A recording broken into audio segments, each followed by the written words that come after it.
Um, Somebody maybe tell me, and I've heard, I'm sorry, the attorney here, and I apologize. What's your name again?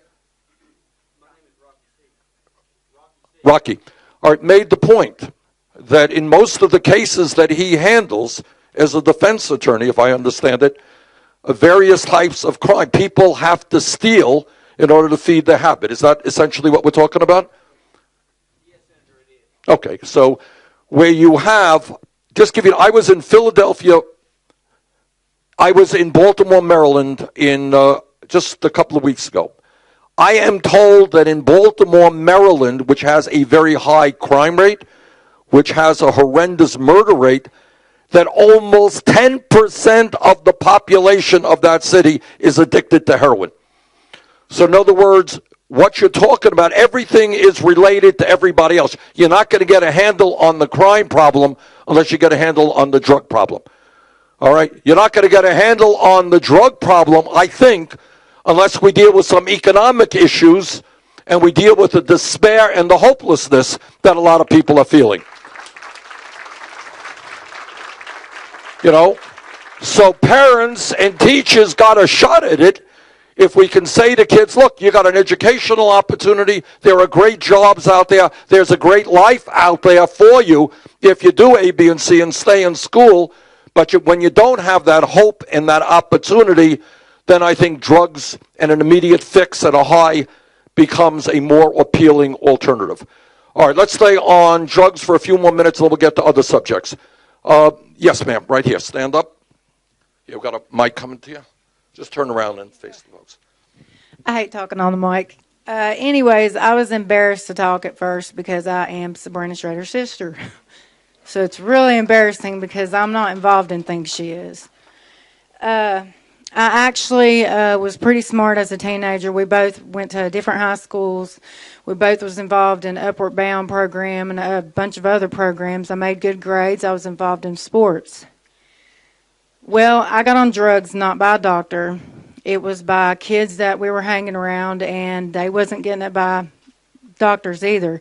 There's a lot of people, that are drug dealers that brings it out of state. They go pick it up and bring it out, and you just try it. You don't know what it's going to do to you. There was drugs that I tried, and it scared me. Then there was drugs that I liked, and I kept doing it. I never knew nothing about addiction. I didn't know that you could get addicted. I ended up getting married to a drug dealer. It ruined my life. Sorry. I had 2 children. We got in some trouble. He caught charges, and I took the rap for it. Well, I went to prison for 2 years because I wouldn't tell on him. Well, I smartened up while I was there. I got my GED because I quit my senior year to be with him. I did get my GED. I did take a lot of classes. I got a lot of certifications. I went to school to be a veterinarian, and I was smart enough to do it. I am a felon. It was an attempt to commit a felony, but it's still a felony. I have a couple tickets on me. I've changed my life around. I've been sober for years. I've been doing good. And I could be like other people who's on drugs and say, you know what, screw it. I can't get my kids back. I can't get a job. I can't get my license back to get a car. Why don't I just keep doing drugs? And, there was times when I was sitting in jail that I thought that I would just come out and give up. But I didn't. I had a couple people in my life, my boyfriend and my sister.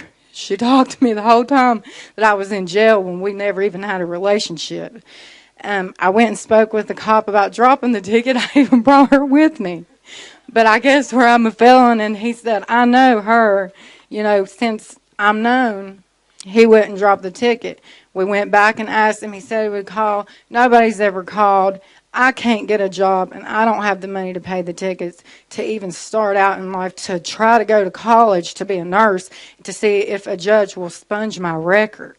So what is it about how do you get second chances to trying to turn your life around? And it is hard not to turn back to everybody putting things in your face. I say to myself, I have no friends whatsoever, because I'm scared I'm going to fall back into that world. If I had a job, or if I had things that I could do, places you could go, it would be a lot easier.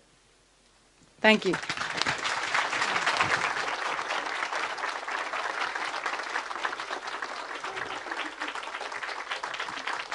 All right, that's not easy to say publicly. Thank you very much for your courage. All right, further, there's a gentleman way over there, sir. Yeah, right there. Yes, stand up, please. Okay, we get that gentleman the mic, please. Good afternoon, Senator. My name is Anthony Woodyard. I am a graduate of Concord University, a state school here in West Virginia. I'm a resident of Virginia, and I'm honored to be here today. I am an adjunct professor of pharmacy technician studies and worked for more than half a decade as a pharmacy technician while working on my undergraduate degree. And I guess one of my first questions is, where do prescription drugs come from? They come from a licensed prescriber who is licensed by that state board of medicine or nursing, if it's a nurse practitioner. In my years of experience working in the pharmacy world, I find that there is a disconnect between the pharmacy, the prescriber, and the patient, and there's such a laxness about the prescribers that we have, not just our mid-level prescribers who the physician assistants and the nurse practitioners in this state and others, but it's the doctors as well, who should have the forethought and the knowledge of knowing that what they're prescribing in these copious amounts is not going into the body of one human being who, and many times, is seen once or twice yearly, and they're prescribed these controlled substances. And an angry patient comes into the pharmacy and says, "Where's my prescription?" And I have no idea. The doctor didn't call it in. My mind reader's not working today. I don't know where it is. Well, call the doctor. It's your job. So I, in due diligence, do my job. I call that doctor. I check on that prescription. Well, we'll just send it in because it's easier. And these are words that I hear so many times over the last half decade. It's easier. I don't want easy from our practitioners. We need more stringent policies and laws on our state boards of medicine and pharmacy to ensure that our practitioners are being more conscientious and more cautious in their prescribing to keep these drugs, these prescription drugs Absolutely. that are used as currency, off the streets. That's where we need to start, Senator. Okay, I agree. Okay, other questions, comments? Yes, ma'am. Well, my name is Erica, and I work at the local library, and I see the drug problems, but it's kind of a catch-22. You can't make enough money to make it, and then you think, what can I do to make extra money? Well, the only thing around here is to sell drugs. And then if you can't do that, then why not just give up and start doing them? If you can't make a living and you struggle every day, and like you said before, the stress is, it's unbearable.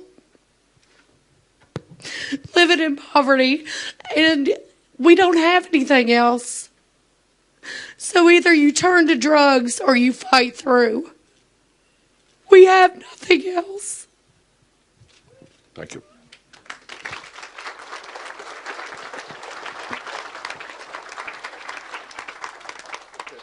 Let's go to this side. You got a gentleman, yeah, right there standing near the boxes. Yeah, my name is Joe. Hold that mic closer. Yeah. My name is Joe McClung. I'm Joe. from Rich Creek, Virginia, and retired off the railroad. And I'd like to remind you that you're a husband of your competitor tried to raid railroad retirement in 1993 and cut my pension in half. But what I want to talk about is jobs, and this concerns you. When people get the grant, let's say a water line project. This happened in West Virginia, I think Clarksburg, and they wanted money to build a new water system, and so they had some grant money come along. They applied for it, and they got an estimate from the government of some outrageous price. The city asked, where are you going to spend all this money? And the first thing was in there was, well, you got to build a building for the federal people. Then you got to put bids out where contractors from California could come in and bring all their workers in and build this thing. And the city said, look here, we don't want another building we got to pay light bill on. Right. And we want to employ people here who are out of a job, and they said, and anyway, the city, they told the government, the Fed, people you work for, to take your money and stick it. Yep. And they hired a private contractor to build the water system in, paid for a lot cheaper, and they did it. And they hired people. And the reason why they wanted to hire local people was because, you know, the water lines would have to be worked on years down the road, so they want to have people who is knowledgeable where the water lines are and everything else, but they can't do it because federal regulation says you got to hire, you got to put out bids for somebody in California to come in and build a thing and not hire a soul unless it's a flagman or something. And I think some of the problems why you have unemployment here and people can't find a job is because some of the federal law restricts it. Well, Joe, I thank you, and I agree with you. I'll give you an example in my own state, in a very rural, low-income part of my state, exactly the same thing. They wanted to build, I think it was a bridge or some sidewalks, and by the time this little town went through all the bureaucracy, they said to the feds, thank you very much, keep the money, we'll invest locally, because it was so complicated and so much more. You know, it was like building the George Washington Bridge, you know, for a small project. So I think, but what I also want to say, and we should not kid ourselves, is we are not investing anywhere near what we should in our infrastructure. All right? We got all over this country, whether it is water systems or wastewater plants or roads or bridges, they are crumbling. And we need to invest appropriately. But your point is we need to make sure that that investment is cost effective, that we're not spending 3 times more than we should, and that we're putting people to work who need those jobs the most. Local people, yes, right. Right, well, yeah, all right, let's, all right, I want to say a drug just for a minute more, then we'll go to anything else people want to go to. I see a woman way in the back there. Ma'am? Yes. Good afternoon, Senator Sanders. My name is Jo Davis. I'm a midwife, and I serve all of southern West Virginia. I work in the homes with families. And I have some numbers that you may or may not be familiar with. You mentioned in the beginning that the United States, America, is the wealthiest nation in the world. We are 40th worldwide for maternal mortality and 39th worldwide for infant mortality. We have a 33% C-section rate in this country, which means 1 in 3 women who go into the hospital to have a baby will have their baby surgically. The World Health Organization says a good number is 15%. I believe that all of this is due 100% to our for-profit healthcare system. And that feeds back into the drug system where we have families who do go to the doctor, they want to go to the doctor, they have insurance, they go to the doctor, they pay their $30, they see their doctor for 5 minutes, and they walk out of there with a prescription. And that is why we have a drug problem, and that is why we have a health crisis in this country with diabetes, heart disease, cancer, because all we want to do all day long is throw pills at it. I know that every single person in this room wants to be healthy. And we need a system by which people can learn to be healthy and not take pills. Thank you. All right. That leads me to another issue, and that is an issue that, you know, I've worked on very, very hard, is, all right, I live in McDowell County, I get sick, do I have access to decent health care? No. Who wants to talk about that for a moment? Yes, sir. Can we get a mic up here for this gentleman? Okay, here it's coming.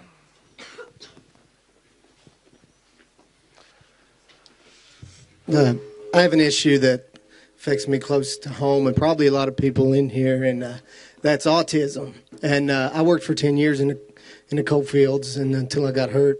And while I was working, I couldn't receive the treatments for autism. A session of therapy would cost $100, and I made decent money, but I didn't make that kind of money. And I'm hoping that with the single-payer health care that we will be able to involve autism into absolutely that. And that I have to drive my kid to school for a special needs class. He's high functioning, but I have to drive him 20 miles to another school that has a special teacher for him. And I'm sure that if the teaching jobs paid more, that we would have more people in that field, and I could let him get on the bus and go to his class. Yes, absolutely. Thank you. All right. You know, this is an issue. I'm sorry, your first name is? Jacob? Jason. All right, Jason raises this issue again. We don't talk a whole lot about autism. My God, it is a huge problem all over this country. And do we have the capabilities? Do we have the special ed teachers now that we need to be able to deal with these kids? No, we don't. Okay, go any place you want. Any issues on people's minds? A woman right here, ma'am? Yes, stand up. We got our mic. My name is Tiffany Jones. Welcome, Senator Sanders. Sorry, your first name is? Tiffany Jones. Tiffany. Yes. How can we reform education at the national level to guarantee that every child gets a 21st century education? One of the challenges that we face here in West Virginia is that, and I know there's going to be some politicians that disagree, but I'm just going to be honest, we're 50th in teacher pay.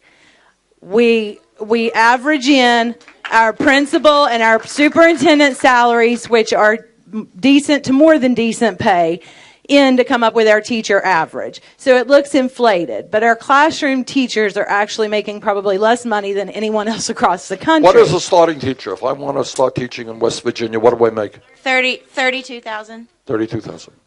Okay, and I've been at it for almost 20 years and don't even make 50. So, it's very frustrating to preach to children how education gives you opportunity and avenues when they're kind of sitting there looking at you as a 50th in teacher pay saying, why are you still here? Look, again, I don't want to be too political this morning, but, what our campaign is called is a political revolution. And part of that revolution, it's a broad... What it means is we say to the young people all over this country, we need great teachers out there. We need motivated teachers. We need teachers who love kids, who are going to dedicate their lives to the kids. That is a profession that should be respected. Okay? And that is, we need the best trained, best educated. We want the brightest. I don't want to say, well, I can make a whole lot of money going on Wall Street or doing this or doing that. Oh, but teaching, that's just for, people didn't do well in school. That's nonsense. She is doing the most important work in America, and she deserves to have the recognition and the respect and the remuneration that teachers deserve. So this is a revolution. Now, I know this is big football country and basketball country. We all love the basketball players and the football players. You know what? Her work is more important than that. All right? And we got to change that attitude. And I'll tell you where it becomes... this is not just rhetoric, all right? We used to have, as a nation, the best educated workforce in the world. We used to have a higher percentage of people graduating college than other nations. That is no longer the case for a lot of reasons. And it's no great secret that all over this country we have public schools that are failing, pay is inadequate, and we're not bringing people into the schools where we need them the most. Her job is a hard job, dealing with kids who are struggling, and she has to get up every morning and do her best. Not an easy job. So what the revolution, in a sense, means, changing our national consciousness and saying, you know what, educating our kids is not only the right thing to do. If we are going to succeed economically in a changing economy, where technology is changing every day, these kids need a great education. They don't get a great education unless we have great teachers. And if we don't do that, we continue to give tax breaks to billionaires and send jobs to China and to Mexico, I worry very much about the future of this economy for our kids. Okay, yeah. I just wanted to add to that because I don't think a lot of people know this. The teachers, or anybody who works in McDowell County gets paid less. Does any teacher, raise your hand if you're a teacher. Are any of y'all making $32,000 or more? No. Okay, I know because I've been a social worker and I've worked for all kinds of organizations. And I've just recently gotten hired to be a substitute teacher. I'm not going to. I mean, I might, if I worked every day, I might make $20,000. So it's not feasible. I mean, even with the how many social workers do we have in here? Okay, any of y'all making $32,000 or more? Okay, I didn't think so. So I just wanted to point that out. And in McDowell County, people make a lot less than the starting positions in Mercer County, and it's the same positions, and they're requiring us to get like master's degrees for a $20,000 job and have 5 years of experience. I mean, like with the way these hiring practices are set up, I mean, you can't even apply for a job because if you don't fit the qualifications, you're not eligible. So that's another issue. All right, let me just reiterate, in a sense, it's a broad answer to almost every issue that has come up. And that is the need to change our national priorities. The need to say it is more important for the kids in my city, in Burlington, Vermont, or here in McDowell County, to get a good education than it is to give tax breaks to billionaires. That's all. Now, the billionaires may not be happy. The billionaires may not be happy with that answer. But the truth is, we do not survive economically as a country if they get it all, and they are getting it all. 58% of all new income in America today, 58% is going to the top 1%. Okay, and then you got teachers here making $25,000 a year, right? Okay, if that. Okay, let's take some more. All right, okay, whoops. All right, this is exactly the kind of meetings that I love, but my wife tells me that we got a lot of other places to go to today, and I can't be late. I was late getting here, and I'll be late going there. All right, let me just say this. I apologize. I really wish. Well, I love you too.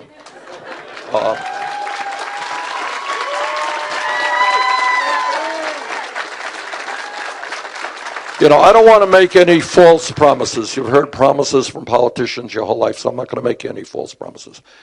But I want to, first of all, thank the people who are here today and really thank you all for the courage, that I've heard here. People standing up and telling some very difficult truths about their own lives. We are a great nation that has gone through a whole lot. I believe that if we have a government that begins to stand with the people in McDowell County or in my own state of Vermont, rather than folks who have a whole lot of money, whose greed, what drives me crazy, and I know something about this because I've been in Congress for a while. I have people come before committees who are multi-millionaires, multi-billionaires, and they're not satisfied. They need and want more and more and more. Give us more tax breaks. Make it easy for us to throw workers in America out on the street to go to China. Cut Social Security, cut Medicare, cut Medicaid. That's a mantra. That's what many of these guys want. They want it all. And I think as a nation, we have got to say that the children in McDowell County are quite as important or more important than the billionaires. All right?